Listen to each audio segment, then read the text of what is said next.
Que Dieu vous bénisse. Que Dieu vous bénisse. Que Dieu vous bénisse. Soyez abondamment bénis.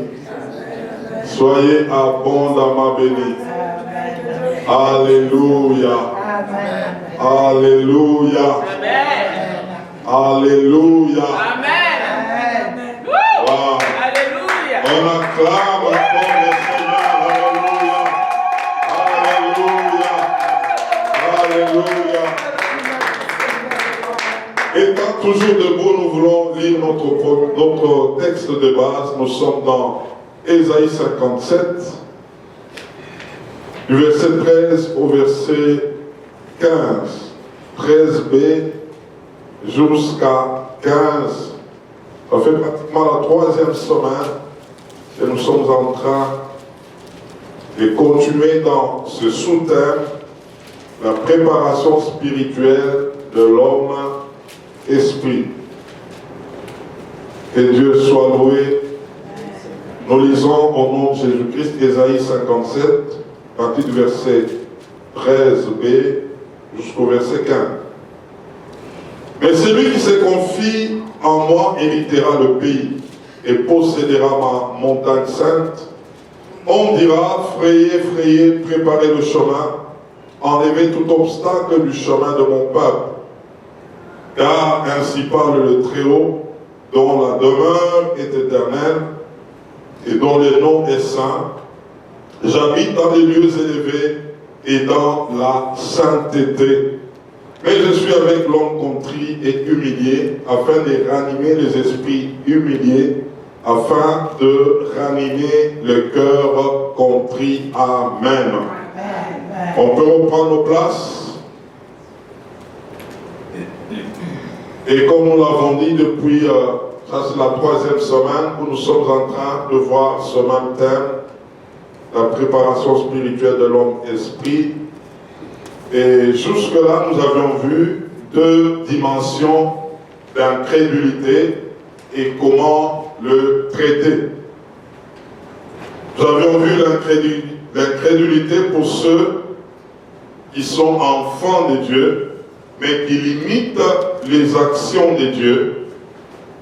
C'est des personnes qui sont prêtes à croire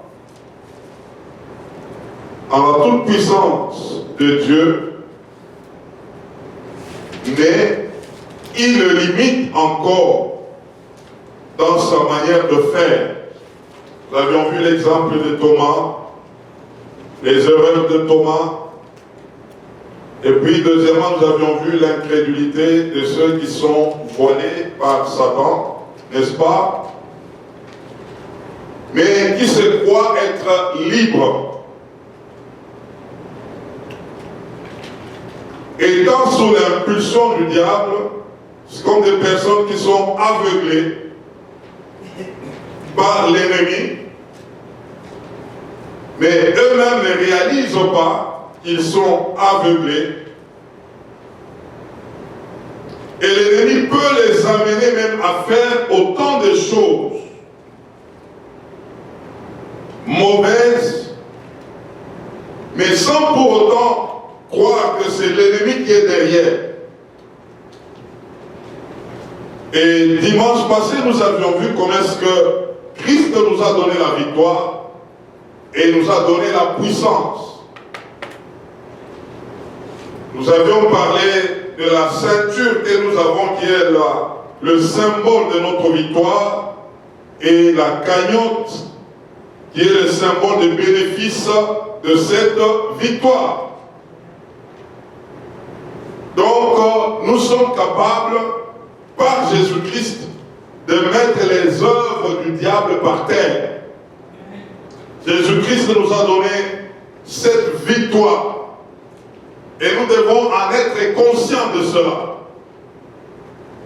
Et nous avions promis qu'aujourd'hui, nous allons voir comment traiter l'incrédulité volontaire, n'est-ce pas? Nous devons d'abord comprendre comment l'incrédulité volontaire fonctionne et comment traiter cette incrédulité volontaire. Cette année, nous voulons voir des âmes être gagnées. Ah, je n'ai pas entendu ton amen. Je disais, cette année, quelqu'un doit être sauvé. Par toi, quelqu'un doit être sauvé. Alors, ce matin, nous voulons lire quelques portions des Écritures et j'aimerais vraiment que nous soyons attentifs. Car le Seigneur va nous faire comprendre beaucoup de choses ce matin. Amen. Hein? Amen. Ah oui, en tout cas, pendant que l'Esprit m'est poussé dans ce message, vous savez, il y a des choses qui peuvent arriver dans la vie. On se pose des questions, mais en réalité, on ignore les sources. Il y a beaucoup de personnes qui sont dans des situations difficiles à traiter parce que l'ennemi les avait amenés très loin. J'aimerais qu'on prenne le premier texte, nous sommes dans Genèse 31. Genèse 31, à partir du verset 17 à 19. Et puis nous allons lire 31 à 35.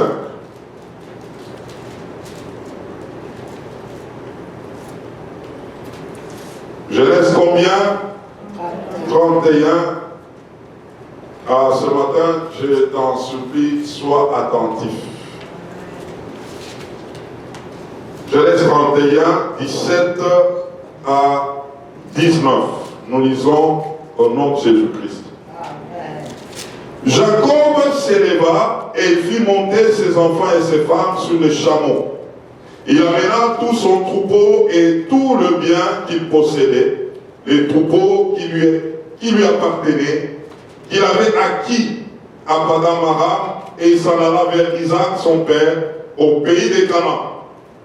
Tandis que Laban était allé tondre ses brebis, Rachel déroba les théraphim de son père. Soulignez ça. Rachel déroba le téraphim de son père. Nous allons à 31, verset 31 à 25.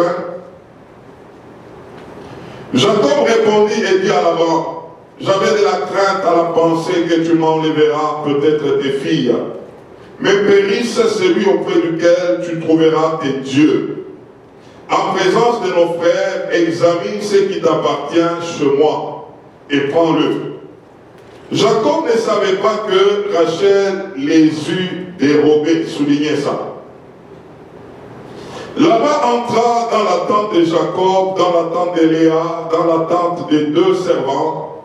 Il ne trouva rien. Il sortit de la tente de Léa et entra dans la tente de Rachel. Rachel avait pris le téraphim, soulignez ça, les avait mis sous les pas du chameau et s'était assise dessus. Ah, ça c'est d'une manière volontaire, ça. Amen, hein? Amen. Là-bas fouilla toute la tente et ne trouva rien. Elle dit à son père, que mon Seigneur ne se fâche point, si je ne puis me lever devant toi, car je sais qui est ordinaire aux femmes. Il chercha et ne trouva point le téraphim. Soulignez ça. Amen. Genèse 35, versets 1 à 4. Genèse 35, versets 1 à 4. Trouve la parole, trouve la parole. Dieu dit à Jacob, lève-toi, monte à Bethel et demeure-y. Là, tu dresseras un autel au Dieu qui t'a paru lorsque tu fouillais Ésaü ton frère. Jacob dit à sa maison et à tous ceux qui étaient avec lui, ôtez les dieux étrangers qui sont au milieu de vous, purifiez-vous et changez de vêtements. Nous nous lèverons et nous monterons à Bethel. Là, je dresserai un autel au Dieu qui m'a exaucé dans les jours de ma détresse et qui a été avec moi pendant le voyage que j'ai fait. Ils donnèrent à Jacob tous les dieux étrangers qui étaient entre leurs mains et les anneaux qui étaient à leurs oreilles, Jacob les enfouit sous les térébintes qui est près de Sichem. Ah, donc il y avait des dieux étrangers au milieu d'eux. Nous allons dans Zacharie chapitre 3, le verset 2. Zacharie chapitre combien? 3. Zacharie chapitre 3 et le verset combien? Verset 2. Nous allons lire.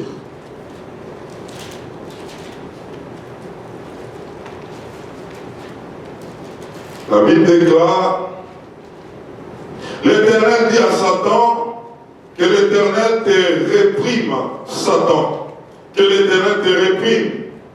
Lui qui a choisi Jérusalem, n'est-ce pas là un tison arraché du feu? Il y a des gens qu'on doit amener à Christ comme si nous les sortons du feu. Amen, hein? Amen. Ah, on va comprendre des choses ce matin. Et nous terminons avec Actes des Apôtres, chapitre 19, le verset 18 à 20. Actes, combien? 19, le verset 18 à 20. Nous lisons. Plusieurs de ceux qui avaient cru venaient confesser et déclarer ce qu'ils avaient fait. Et un certain nombre de ceux qui avaient exercé les arts magiques, ayant apporté leurs livres, les brûlèrent devant tout le monde. On en estima la valeur à 50 000 pièces d'argent. C'est ainsi que la parole du Seigneur croissait en puissance et en force. Amen. Amen. Gloire au Seigneur. Amen. Gloire à Jésus. Amen. Dans Genèse, on nous présente l'histoire de Rachel, suivez-moi très bien, fille de Laban. Cette jeune fille était bergère.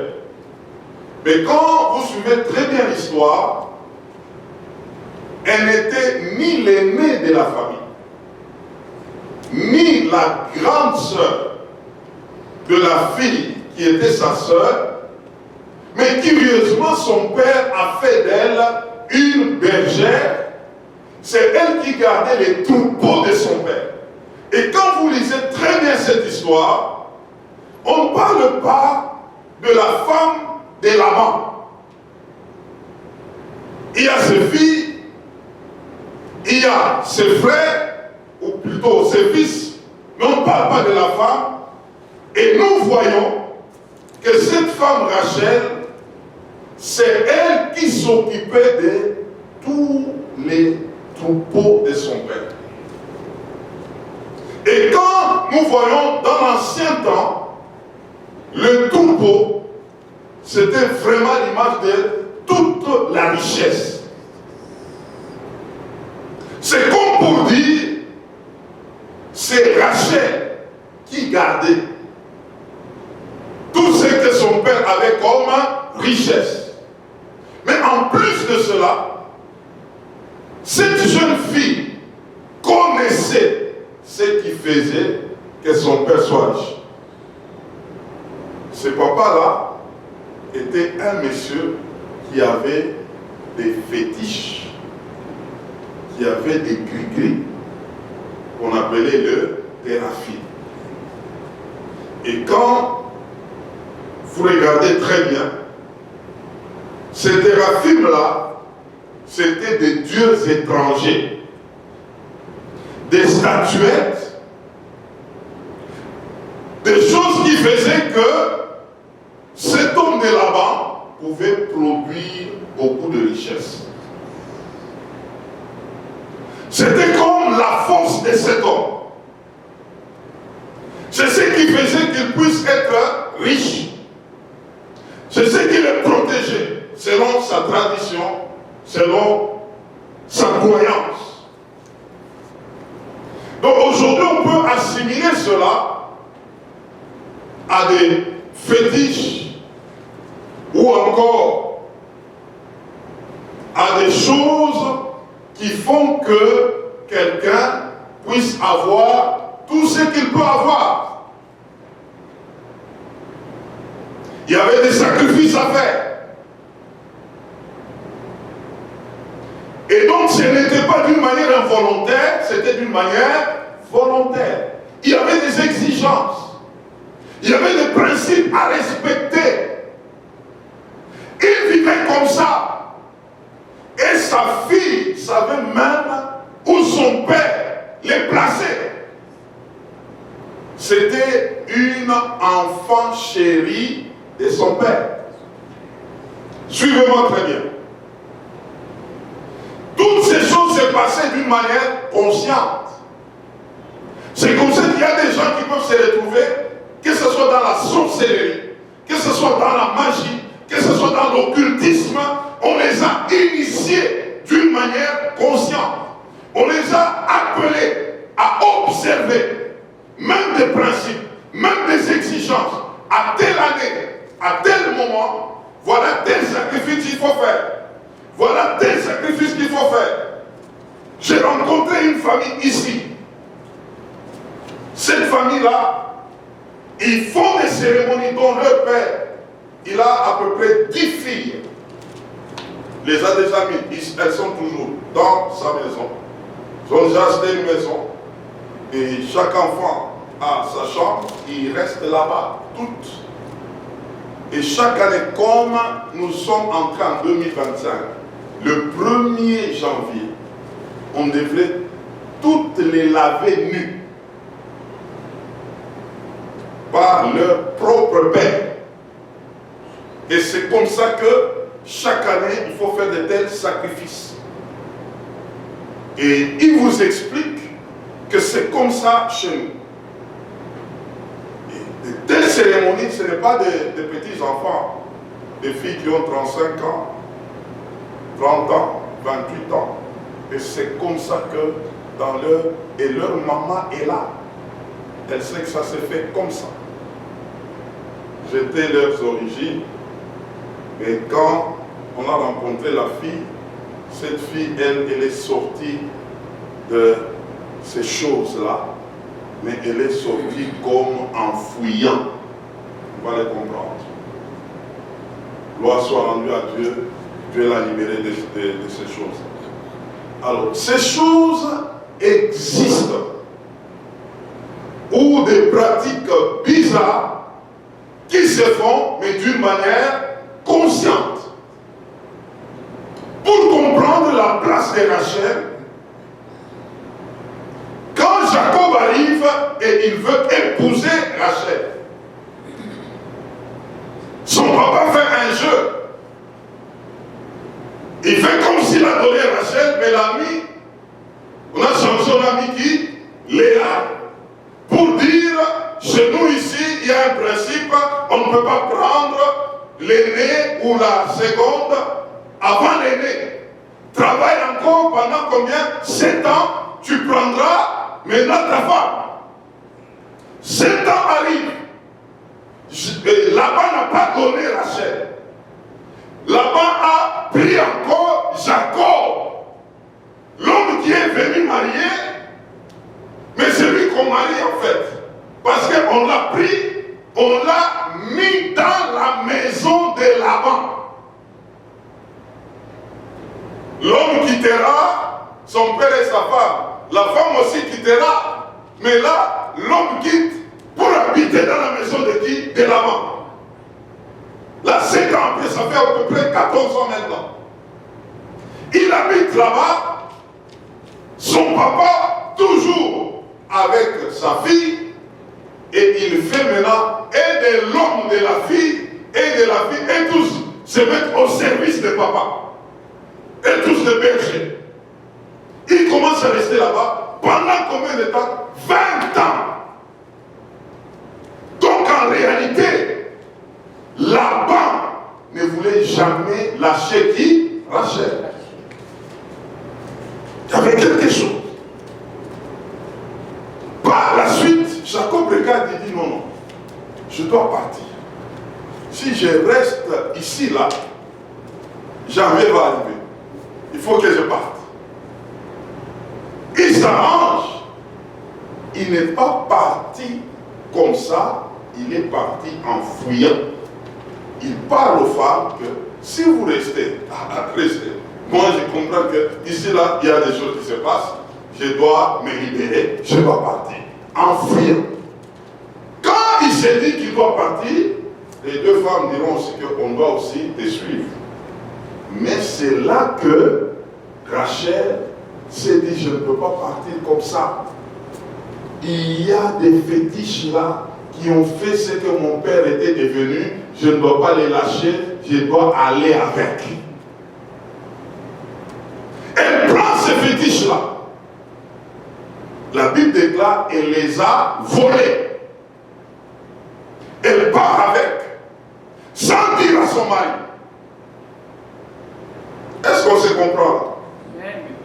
Pendant qu'elle est partie avec, son père arrive. Ils tous enfuis. Mais il regarde là où il y avait ses fétiches. Il y avait rien. Il dit non, en tout cas ça je ne dois pas laisser parce que c'est ça ma force. C'est ça mes dieux. Il va les suivre. Il les attrape en cours de route. Rachel cachait toujours ces choses. Jacob, son mari, ne savait rien. Papa là-bas arrive et pose la question, où sont mes dieux? Jacob dit non, non, moi je ne connais rien de ça. Et je ne sais même pas que tu as toujours eu des dieux là. Je ne sais pas. Mais sa femme savait. C'est elle qui a volé ça. Et elle s'est arrangée là où elle était assise, sur les chameaux. Elle a pris ces choses-là et les a mis en dessous. Elle s'est assise là. Maintenant, Jacob arrive, il a cherché partout. Elle a menti à son père que non, je ne sais pas me lever parce que j'ai mes cycles menstruels. Papa aussi a respecté cela et dit, bon, j'ai cherché partout, mais je n'ai pas trouvé. Pendant que c'est Rachel qui avait ça. Ça, c'est d'une manière involontaire, ça. Involontaire. Ça, c'est volontaire. Ça, c'est volontaire. Elle savait les effets de ces choses. Elle se disait, je ne peux pas m'en aller comme ça. J'ai grandi en ça. J'ai vu comment est-ce que mon père faisait des cérémonies chaque jour et j'ai vu comment est-ce que nos troupeaux étaient en train de se multiplier. Je crois que dans ces choses, il y a des forces qui peuvent m'aider là où je vais. Mais sans dire à son mari. Pendant qu'elle est partie avec, ces choses-là, elle était toujours avec elle. Donc, elle les utilisait. Ils étaient en mariage, mais l'un d'eux ne savait pas ce que l'autre était, ce que l'autre faisait, ce que l'autre avait. Alléluia. Amen. Vous savez que tu peux épouser quelqu'un, mais il est mieux de bien plier pour savoir l'état d'âme de chacun. C'est très important. Il y a des choses, on va comprendre beaucoup de choses ce matin. On va comprendre beaucoup de choses ce matin. Jacob ne savait rien. Et Jacob ne pouvait pas accepter de telles téraphines chez lui parce que lui adorait le vrai Dieu. Mais sa femme avait les dieux de son père, les téraphines. Alors qu'est-ce qui s'est passé? Nous retrouvons que quand vous regardez comment est-ce que Rachel est décédée, c'était compliqué. Dans Genèse 35, Dieu parle à Jacob. Il dit, au milieu de vous, il y a des dieux étrangers. Vous devez les enlever. Ce n'est pas Rachel qui a dit à Jacob que j'avais des dieux étrangers. Elle continuait à les cacher. Et en plus d'elle, il y avait donc d'autres des dieux étrangers. Dieu parle. Enlevez ces dieux étrangers. Jacob parle à toute la famille, à toute l'équipe. Jacob a vu, déjà il commence à sortir des choses. Des anneaux, des boucles d'oreilles, des trucs qui étaient là. Donc toutes ces choses étaient avec vous ici. Moi je ne savais rien. Ah, la révélation est très importante, frère. La révélation, on va comprendre ce matin. Ils enlèvent toutes ces choses. Là, nous sommes dans Genèse 35. Ils avancent sur la route. Rachel, enceinte, elle accouche et elle meurt. On comprendra. Est-ce que Rachel avait confessé qu'elle avait les dieux étrangers ou c'était par la révélation? C'est pourquoi les dieux étrangers étaient sortis. Vous savez, aujourd'hui, il y a des choses bizarres qui arrivent dans les familles et qui bloquent à ce que les gens se convertissent. Je connais un monsieur qui est au pays, il a vraiment un poste élevé.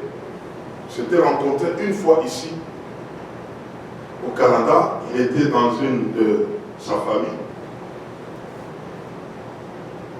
Sa fille aînée était décédée bizarrement. Je dis bien bizarrement. Non, il y avait de bruit. Mais ce jour-là, nous étions dans cette maison-là. Et monsieur là est arrivé avec sa femme et tout. Maintenant, on se salue. Puis du coup, lui-même a lancé quelque chose. Je sais que les gens ont beaucoup parlé. Moi là que vous voyez, je suis sorcier. C'est pour ma première fois d'entendre quelqu'un. C'est défini. Je sais que c'est que les gens disent. Je vous dis, moi là, moi je suis sorcier, moi. Je suis sorcier. J'ai dit, Seigneur, c'est quelle affaire ça? Et quand vous regardez bien, tel que les choses se sont passées, il avait dit vrai. C'est que c'est d'une manière consciente. C'est d'une manière consciente.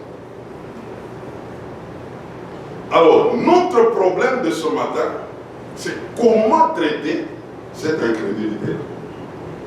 Rachel, d'une manière consciente, elle a pris des fétiches. Elle est allée avec dans le mariage. D'une manière consciente, elle savait comment est-ce que ça fonctionnait, comment est-ce que ça faisait des effets. C'est pourquoi elle les avait dérobés. Ce n'était pas pour rien. Elle connaissait les effets de ça. Vous savez, dans ce travail pastoral, on a rencontré beaucoup de choses. Il y a des gens qui font des choses d'une manière consciente. Mais ils font semblant comme si vous savez. Il faut la révélation, on va le comprendre. Comment sortir de telles personnes? Parce que Dieu veut sauver. Nous avions parlé de l'incrédulité des enfants de Dieu, n'est-ce pas? De l'incrédulité voilée. Et ce matin, c'est l'incrédulité volontaire. Où quelqu'un sait en quoi on l'a amené, c'est qu'elle travaille avec, mais faisant semblant. Comment gagner une telle personne? Et ça peut être même dans des églises. Il faut comprendre ça. C'est pourquoi la première des choses que nous devons désirer, mon frère, ma soeur, ça s'appelle la révélation. La révélation. Sans la révélation, les choses paraîtront toujours difficiles à régler. Je vais vous donner un témoignage. Pendant que nous étions encore jeunes, vraiment dans le ministère, à peine marié. On évoluait dans une église, je n'étais pas titulaire, j'étais pasteur assistant associé. On évoluait. Un jour, le Seigneur me montre un songe. Il me montre un couple qui était dans l'église. Ils avaient à l'époque, je crois, 2 ou 3 enfants. Mais l'anneau me montre ces couples-là. Tout autour de ces couples, beaucoup d'enfants qui tournaient là. Même 8, même 9, même 10. Je regarde, je dis. Et ils ont 2 enfants négligés. Et ces enfants-là sautaient sur eux, les autres pleuraient, les autres criaient. Je dis, Seigneur, qu'est-ce que je vois?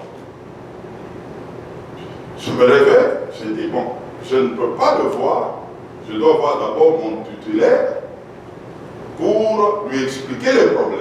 Et là, je suis en train aussi de dire, il y a quelque chose que tu vois, ne vois pas la personne, vois d'abord le pasteur. Parle avec le pasteur. J'ai vu telle chose sur telle personne, ne va pas directement, non. Ce n'est pas bon et dans l'éthique, ce n'est pas correct. Il y a un responsable qui est devant, faites-le de cette manière. Je vois mon titulaire, je lui parle. Il dit, ah bon, c'est ce que tu as vu. Il dit, bon, ok, il faut qu'on les fasse venir. On va parler avec eux. On les appelle et on parle avec eux. Hommes et femmes, ils se regardent, ils disent, non, pasteur, vous avez raison, on va vous expliquer. Pendant qu'on était fiancés, nous vivions comme des copains, copines.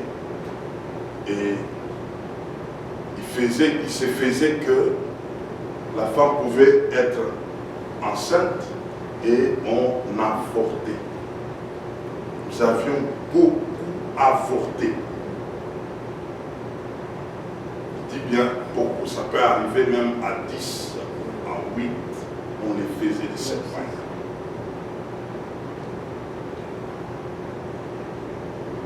Je vais prier pour eux. Je ne vous ai pas les détails, ils passaient des moments compliqués et tout. Je vais prier pour eux. Maintenant, à cette en semaine, dimanche, c'est le pasteur titulaire qui devait prêcher. Et lui, il se tient debout. Il a parlé, et je me rappelle ce terme, comment libérer les cœurs. Et lui-même parle. Il dit, nous avons vécu quelque chose en semaine avec un couple. Et c'est là, le Saint-Esprit m'a amené à dire quelque chose. Quand on était encore fiancés, moi et mon épouse, nous avions avorté une fois, avant qu'on se marie.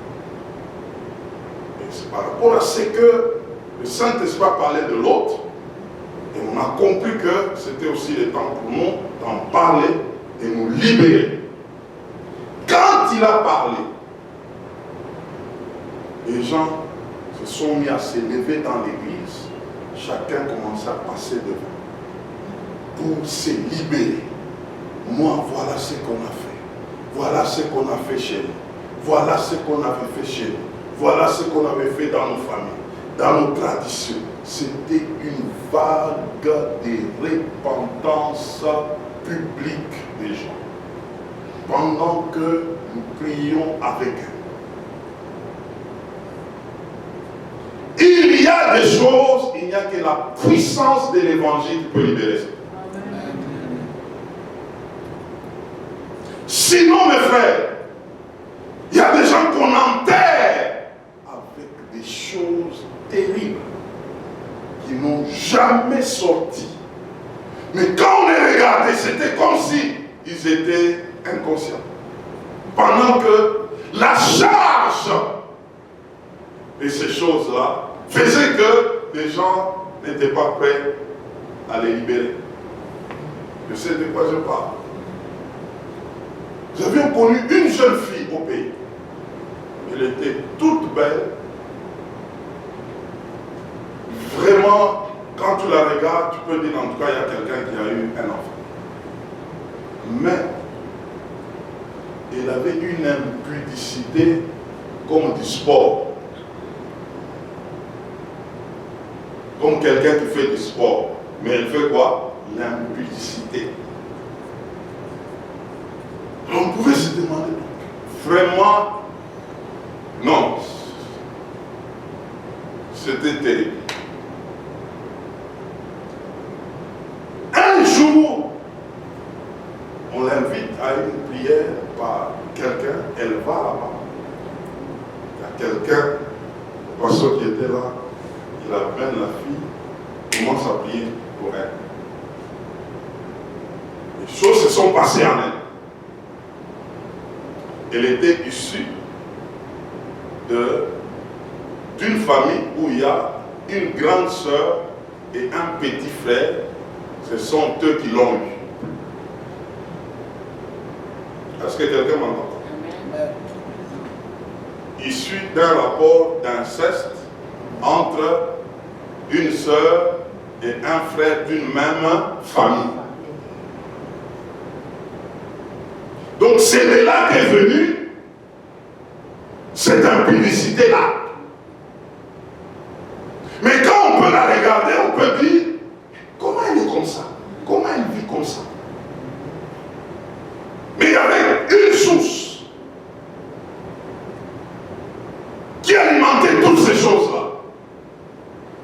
Cette fille-là, quand elle avait appris cela, elle a quitté sa famille.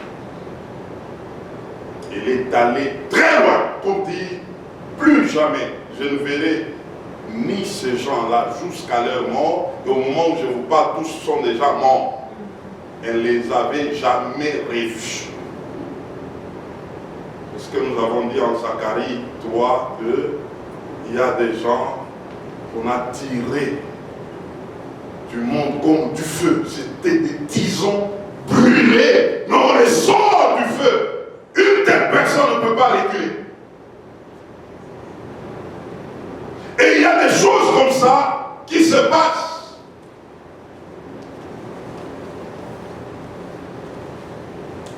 On ne comprend pas ce qui arrive à des gens qui sont incrédules.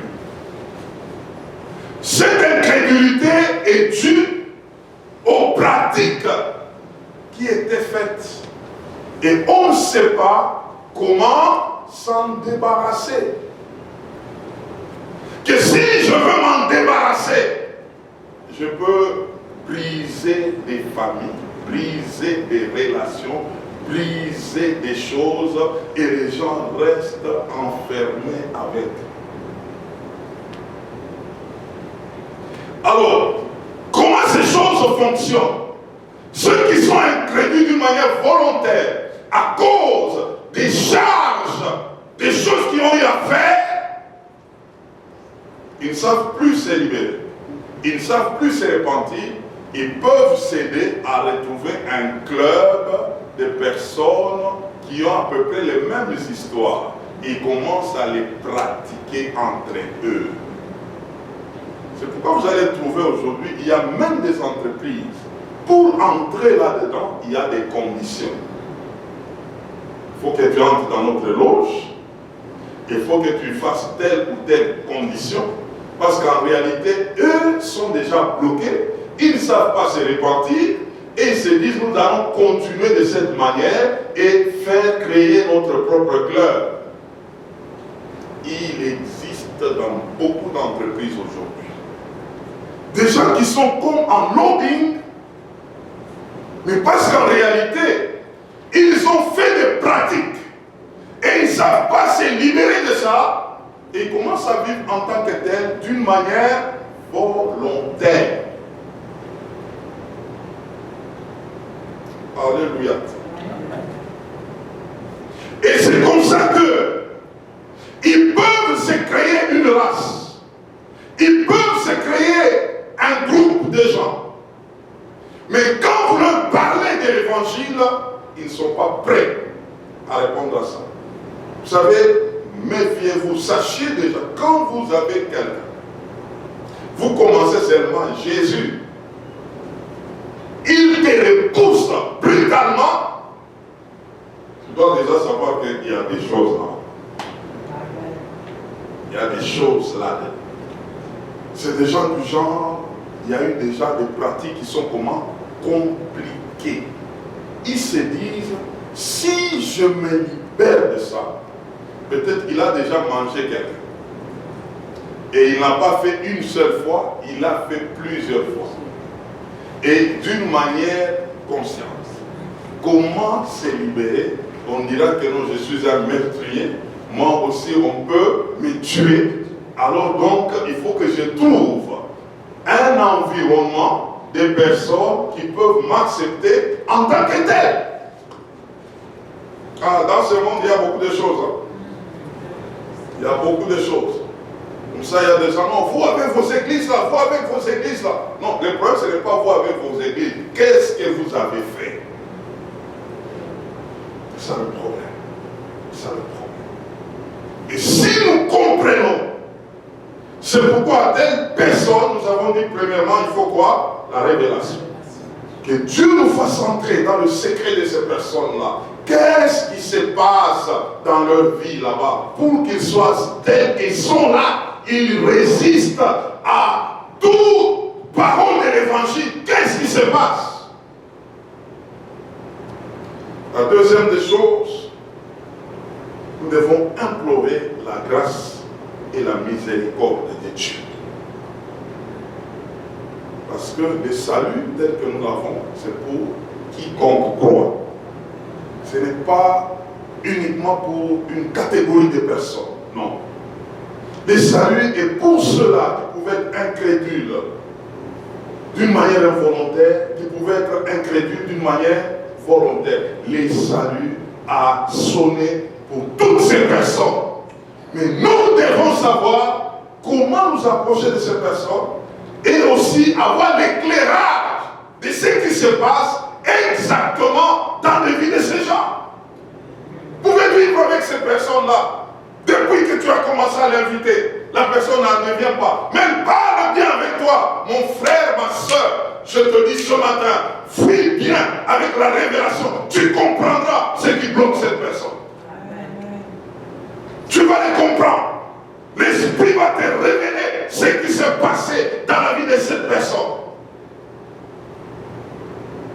Ne croyez pas que non, c'est comme ça, c'est d'une manière naturelle, cette personne n'a pas le temps, cette personne n'aime pas les choses de Dieu. Non, non, non, non, non, non, non, non. Il y a des choses, il y a des choses, il y a des choses. La personne se dit, non, si quelqu'un sait seulement ça, ça sera un feu. Les gens vont se disloquer. Les gens seront scandalisés.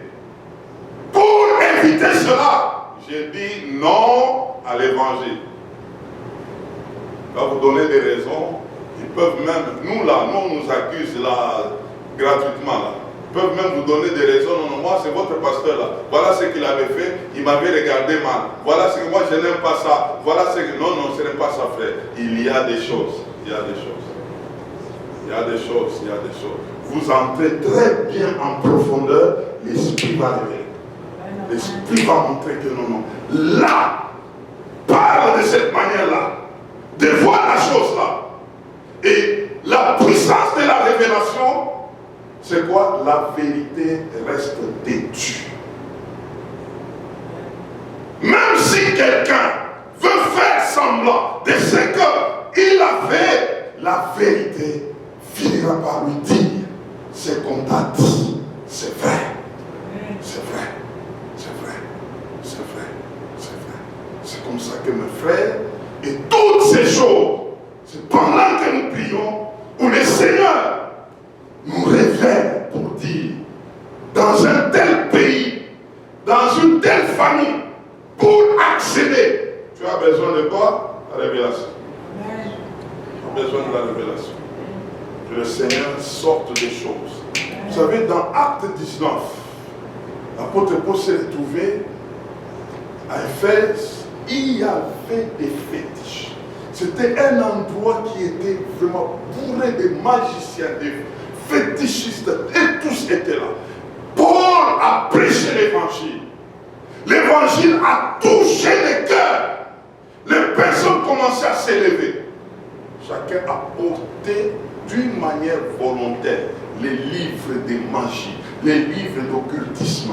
Et ils venaient commencer à les brûler. Ces gens-là se sont tournés vers Dieu. Rien n'est impossible à Dieu. Là où il y a la révélation, là où il y a la puissance de l'évangile, les cœurs finiront par se dévoiler. Les cœurs finiront par se dévoiler. Ils ont expérimenté un grand réveil. Jacob était avec eux, mais au milieu d'eux, il y avait des dieux étranges. Alors, j'aimerais vous dire qu'est-ce qui se passe exactement dans des cas comme ça. J'en connais quelque chose. Vous savez, le point d'incrédulité volontaire, ce sont des points très sensibles. Et ça demande beaucoup de sagesse et la puissance de Dieu. Ça, la fête de Rachel, je l'ai écrit dans mon livre, n'est-ce pas? Celui qui a lu mon livre peut se retrouver là. La mort de Rachel était bizarre, dans le sens que il y avait la scène où il fallait, on a dévoilé les dieux étrangers. Rachel, c'est comme qui dirait une repentance forcée. Pas volontaire, parce qu'il y a eu une révélation, il fallait sortir ce qu'il y avait là-bas. Mais en réalité, ce n'était pas d'une manière volontaire que toutes ces personnes avaient sorti vers Dieu. Alors, de telles choses ont des retombées sur le plan spirituel. C'est que le Saint-Esprit nous aide. Lorsque une famille était plongée dans des choses volontaires, des fétiches, c'est que ces choses-là avaient pris leur vie, avaient pris leurs esprits, leur âme et leur corps. C'était compliqué et ça remettait en question le ministère de son papa. Un jour, il apprend que l'enfant a connu un accident mortel. Et l'enfant est mort. Ah, le papa était bouleversé. Il a dit finalement, Dieu, je t'ai demandé de sauver mon enfant. Tu ne l'as pas fait. Et en plus, il est parti en enfer. Il a commencé à dire à Dieu, non, ça c'est pas correct.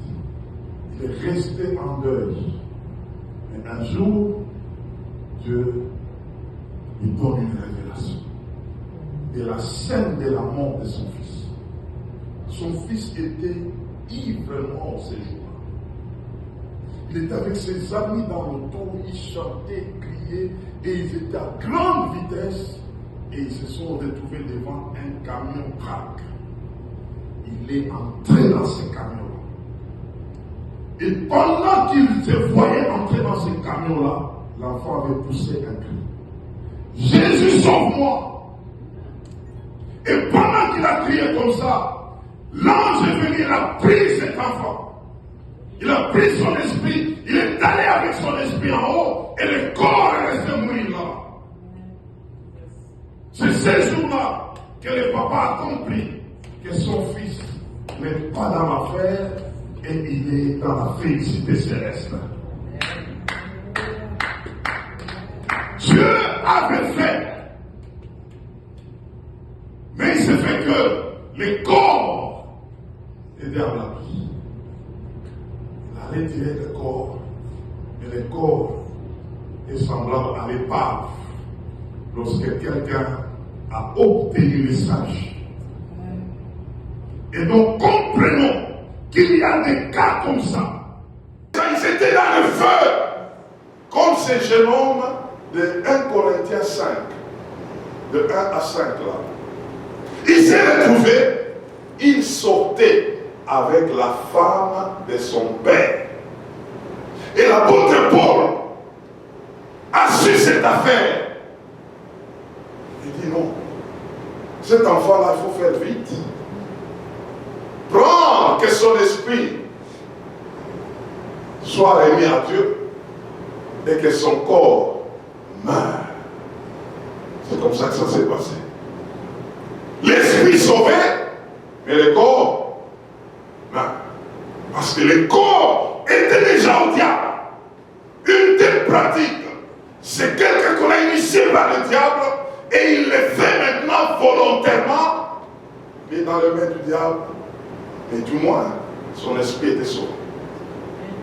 C'est que la vie terrestre s'est arrêtée, mais la vie éternelle n'a pas gagné. Et nous allons comprendre que nous aurons des cas comme ça. Que Dieu amènera des personnes, même sur des lits d'hôpitaux. Pour que quand toi tu arriveras, on te dira des choses. On te dira des choses. Et ces âmes-là n'iront pas en enfer. Dieu va les sauver, mais au détriment du corps. Le corps partira. Le corps partira. Et nous allons comprendre que nous sommes en guerre. Nous sommes en guerre. Nous sommes en guerre. Pour le salut, nous devons comprendre que c'est une affaire de vie ou de mort. Une question de vie ou de mort. Mieux vaut mourir en gagnant Christ que vivre sans Christ. Je voudrais ce matin que nous soyons interpellés. Que ce soit dans nos familles, que ce soit dans notre entourage, commençons à regarder des personnes par rapport au ciel ou à l'enfer. La personne que tu vis avec, que tu parles avec, quand tu parles avec, quand tu la regardes, elle est du ciel ou elle est de l'enfer. Là où vous parlez là, si quelque chose arrivait, c'est qu'il y a mort, elle va aller où cette personne-là? Si tu commences à t'approcher des gens de cette manière, ta vie va changer. Parce qu'il ne suffit pas seulement de parler, de rire, d'échanger, non, ce sont de bonnes personnes, mais non, posez-vous dès maintenant des questions. La personne avec laquelle je parle aujourd'hui, si tout s'arrêtait là, elle ira où? Au ciel ou en enfer?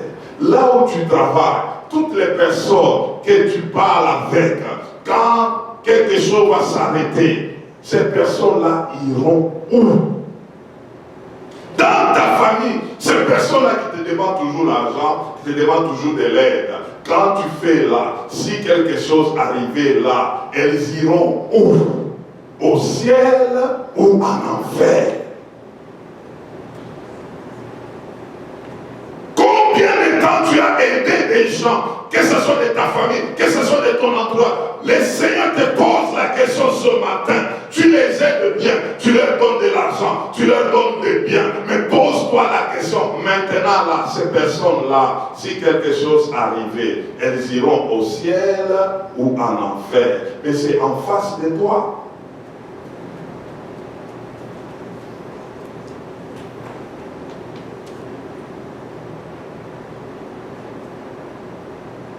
Ce matin, que ce message nous interpelle. Que nous puissions comprendre quelles sont les personnes avec lesquelles nous échangeons de vie. Nous vivons avec des personnes de quel genre? Non, lui, il ne veut pas, il m'a déjà dit, non, si nous parlons avec lui, ne touchons pas aux choses de Dieu, ce n'est pas correct. Lui, en tout cas, chacun doit respecter la foi de l'autre. Non, frère, cherche la révélation pour cette personne-là. Cherche la révélation, cherche la révélation. Il se peut qu'il y a des choses, il y a des choses, il y a des choses, il y a des choses, il y a des choses. Non, on va se respecter, on respecte la foi de chacun. Non, tel, il viendra lentement. Il viendra lentement, c'est quand? Si aujourd'hui, la personne meurt, c'est dont tu dis, elle viendra lentement. Parce que toi-même, tu ne maîtrises même pas le temps. Comment maîtriser le temps de l'autre. Non, ça viendra, ça viendra. Tu ne sais même pas. Peut-être c'est toi qui vas même partir avant la personne. Et toi, en partant, tu es sauvé. Mais cette personne-là, tu vas la laisser comment? Deux seules approches des gens avec lesquels nous traitons. Le ciel ou l'enfer. Le ciel ou l'enfer. Quelqu'un t'appelle. Son appel là, tu es en train que dans tes oreilles résonne le ciel ou l'enfer. La personne avec laquelle je parle, est-ce il y a le ciel ou il y a l'enfer? La personne que je veux aider en lui donnant de l'argent, oui, je lui donne de l'argent, est-ce le ciel ou l'enfer? Tu commences à aborder la vie de cette manière. Tu diras à la personne, oui, j'aimerais t'aider, oui, mais écoute, j'ai quelque chose à te dire. Il y a plus que ce que tu me demandes. Il y a un ciel à gagner, il y a un enfer qui nous attend. Tu iras de quel côté? Je ne veux pas te perdre. Je veux que tu te tournes vers Dieu. Une telle personne comprendra qu'il y a une décision à prendre. Il y a une incrédulité volontaire des personnes avec lesquelles nous sommes. Nous vivons avec eux. Ils savent pourquoi ils ne veulent pas de Jésus-Christ. Il y a eu des choses. Il y a eu des choses. Il y a eu des choses. Vous fouillez très bien. Vous allez trouver des choses. Je sais ce que je vous dis. J'en ai connu beaucoup. Quelqu'un peut te dire, non, je ne veux pas. Si je dois parler, je vais détruire des gens. Non, au point où je suis arrivé, non, je ne peux pas. Non, non, non, non. Allez ailleurs, pas moi. Non, je ne veux pas de problèmes avec les gens. J'ai déjà beaucoup fait. Même si l'enfer vient, que l'enfer vienne. Il y a des gens comme ça qu'on a rencontrés. Il y a des choses. Et j'aimerais vous dire ce matin, la révélation est puissante. Et l'évangile est puissant. Il y a des gens qu'on doit arracher du feu. Qu'ils soient sauvés, même au détriment de leur corps, mais qu'ils soient sauvés. Qu'ils soient sauvés. Qu'ils soient sauvés. Que Dieu bénisse sa parole. Amen.